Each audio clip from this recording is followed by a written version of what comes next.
सिलियत फेकलो बनारस पापा, लोढ़ावा फेकेल दूर देश। सिलियत फेकल बनारस पापा, लोढ़ावा फेकेल दूर देश। लोढ़ावा फेकेल दूर देश। धियावा तो तिजल साजन घरे पापा, अब कारो विलय छोधार। धियावा तो तिजल साजन घरे पापा, अब कारो विलय छोधार। अब कारो विलय छोधार। इतना वचन जब सुनेले कवन भैया, पापा से अरज हमार। इतना वचन जब सुनेले कवन भैया, पापा से अरज हमार।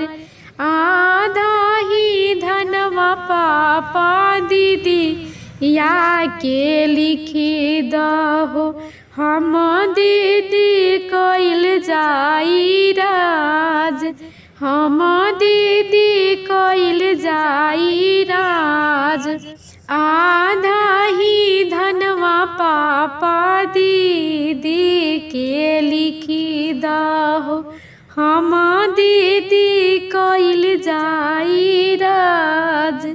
हम दीदी कइल जाई राज। अतना वचन जब सुनेले कवनी पापा, बेटा से अरज हमार। अतना वचन जब सुनेले कवन पापा, बेटा से अरज हमार। बेटा से अरज हमार। धनवा दिहले बेटा बेटी नाही रखब हो, इहे बाटे दुनिया के रीत। धनवा दिहले बेटा बेटी नाही रखब हो, इहे बावे दुनिया के रीत। इहे बावे दुनिया के